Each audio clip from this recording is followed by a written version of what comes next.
দীর্ঘদিন পর হবিগঞ্জ জেলা বিএনপির কাউন্সিলকে ঘিরে এখনও মাঠ পর্যায়ের তৃণমূলের নেতাকর্মীদের মধ্যে, বিশেষ করে কাউন্সিলরদের মধ্যে প্রাণচাঞ্চল্য বিদ্যমান।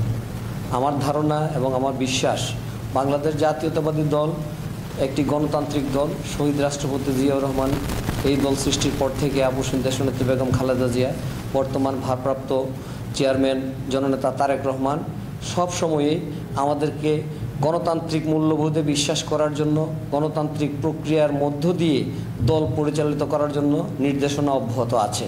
আমার ধারণা, দীর্ঘদিন পর হলেও হবিগঞ্জ জেলা বিএনপির আগামী কাউন্সিলরদের ভোটের মাধ্যমেই হবে।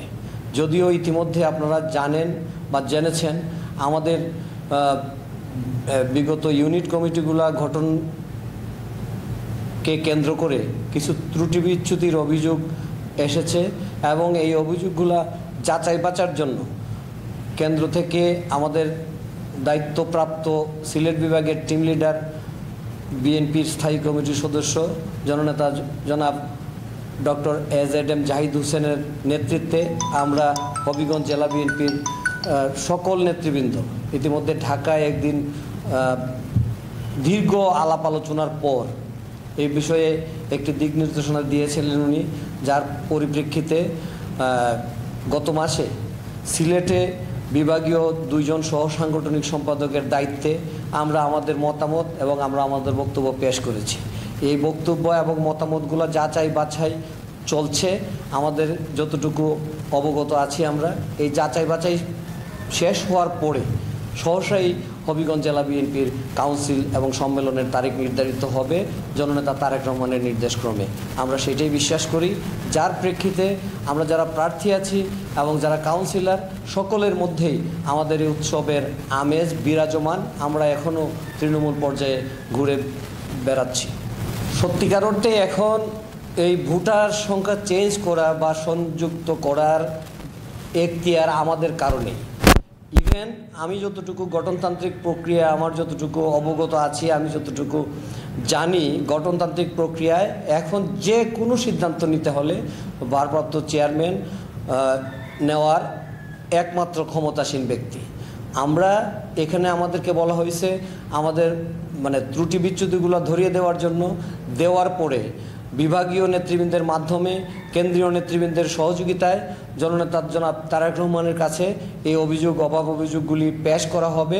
উনি যে সিদ্ধান্ত নেয় আমরা সেই সিদ্ধান্তই মাথা পেতে নেব এবং এখন এ পর্যায়ে চূড়ান্ত সিদ্ধান্ত নেওয়ার একমাত্র সাংগঠনিক ক্ষমতাধর ব্যক্তি জননেতা জনাব তারেক রহমান।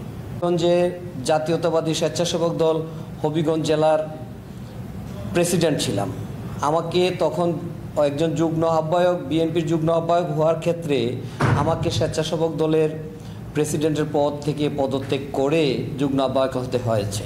তারপরও এখনও একাধিক ব্যক্তি হবিগঞ্জে আছেন একাধিক পদ নিয়ে। এটা কেন্দ্রের ব্যাপার, কেন্দ্রীয় সিদ্ধান্তের ব্যাপার। আমি বিশ্বাস করতে চাই, এক ব্যক্তির একাধিক পদের বিষয়ে তারেক রহমান খুবই সচেতন আছেন এবং আমার বিশ্বাস চূড়ান্ত মুহূর্তে হবিগঞ্জ এরকম কাউকে এক ব্যক্তিকে একাধিক পদে নির্বাচন করতে সুযোগ দেবেন বলে আমি বিশ্বাস করি না। তারপরে যদি হয়ে যায় সেটা হয়তো হবে দুঃখজনক। আমার ধারণা, যদি হবিগঞ্জ কেন, সারা বাংলাদেশেই বিএনপিকে একটি গণতান্ত্রিক দল হিসেবে প্রতিষ্ঠা করার জন্য, গণমানুষের দল হিসেবে প্রতিষ্ঠা করার জন্য জননেতা তারেক রহমানের নির্দেশে আমরা সকলেই কাজ করে যাচ্ছি। কখনো বিএনপি এক ব্যক্তির উপর নির্ভর করে অতীতেও যেমন ছিল না, ভবিষ্যতে এরকম কোনো পরিকল্পনা, হয়তো কারো পরিকল্পনা বাস্তবায়ন করতে আমার ধারণা তারেক রহমান দিবেন না। তারপরেও যদি এরকম কোনো কিছু ব্যতিক্রম কিছু হবিগঞ্জে ঘটেও যায়, সেটা কাউন্সিলরবৃন্দ, সম্মানিত ভোটারবৃন্দ নিঃসন্দেহে মূল্যায়ন করবেন। আমি এটুকু আশাবাদ থাকতে চাই, জননেতা তারেক রহমান গণতন্ত্র পরিপন্থী কোনো কাজ আমাদেরকে দিয়ে বাস্তবায়ন করাবেন না এবং আমরাও সেই প্রত্যাশায় থাকতে চাই। আমরা গণতান্ত্রিক সকল মূল্যবোধ মেনে আমরা আগামী হবিগঞ্জ জেলা বিএনপির কাউন্সিলে অংশগ্রহণ করব এবং এই বর্তমান চলমান উৎসবমুখর পরিবেশ ইনশাআল্লাহ আমাদের সম্মেলন এবং কাউন্সিলের মধ্য দিয়ে আমরা সুন্দরভাবে পরিসমাপ্তি ঘটাতে পারব।